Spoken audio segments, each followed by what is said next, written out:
بسم الله الرحمن الرحیم. یو محترم ورور پیغام را سولی دی وای د سختو مشکلاتو تکلیفو سره مخامخ یم، یو اسلامی او شرعي طریقه را وښیه چې الله جل جلاله مو د دغو مشکلاتو او تکلیفو څخه خلاص کړي. محترم وروره، الله جل جلاله دې ستاسې ټوله مشکلات حل کړي، الله جل جلاله دې ټوله تکلیفونه درته اسانه کړي.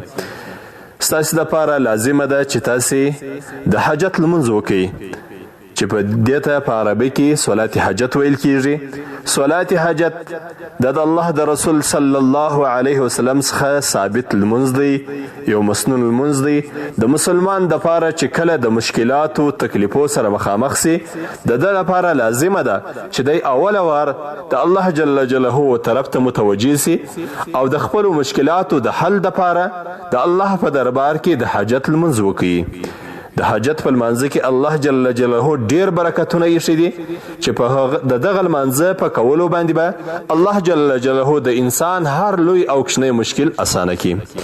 تاسې د صلات حاجت لمونځ په هغه اوقاتو کې وکړئ چې په هغه اوقاتو کې نفلي لمونځونه صحیح وي، نو صلات حاجت هم په هغه وخت کې تاسې کولی سئ او د هغه وروسته چې کومه مسنونه دعا ده د صلات حاجت هغه دعا به ووایست.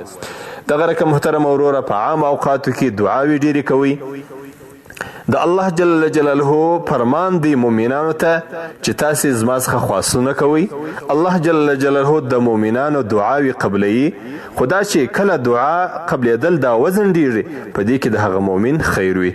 په سورة بقره 106 نمبر آیات کې الله جل جلاله مؤمنان ته فرمایي: اعوذ بالله من الشیطان الرجیم واذا سألك عبادي عني فإني قریب اجیب دعوة الداعی اذا دعان فلیستجیبوا لي وليؤمنوا بي لعلهم يرشدون. محترم وروره، د الله جل جلاله فرمان دی چې کوم مؤمن د الله څخه خواست کوي، الله و مؤمن ته ډیر نږدې دی په اجابت. د اجابت په لحاظ باندې الله جل جلاله مؤمنان ته ډیر نږدې دی چې تاسې د زړه په اخلاص باندې د زړه له کومې د الله جل جلاله څخه دعا وغواړئ، خواست وکړئ او د حاجت لمونځ وکړئ، نو د الله جل جلاله څخه دا امید دی چې ستاسې دا خواستونه او دعایې به په خپل دربار کې قبول مقبولې کړي. محترم وروره، د صلات حاجت کول یو واري او دوه واري او درې واري په دې باندې د حاجت لمونځ مه پرېږدئ، بلکې د حاجت لمونځ تاسې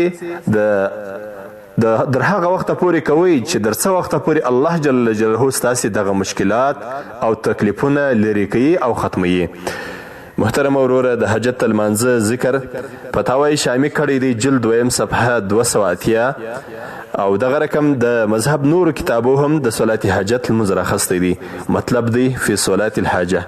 دغه رقم چې د کم حدیث د صلات حاجت لمونځ راخستی دی، جامع ترمذی جلد اول صفحه 3 باب ما جاء فی صلات الحاجت، دغه حدیث شریف د صلات حاجت بیان کړی دی. محترم وروره، د صلات حاجت د کولو وروسته تاسې ذکر او وظیفه یو ساتکی وکړئ، بیا چې کومه مسنونه دعا ده د حاجت ته هغه ووایست. الله جل جلاله دې ستاسې ټوله حاجتونه په خپل فضل او کرم او احسان مهرباني باندې پوره کړي. السلام علیکم ورحمة الله وبرکاته.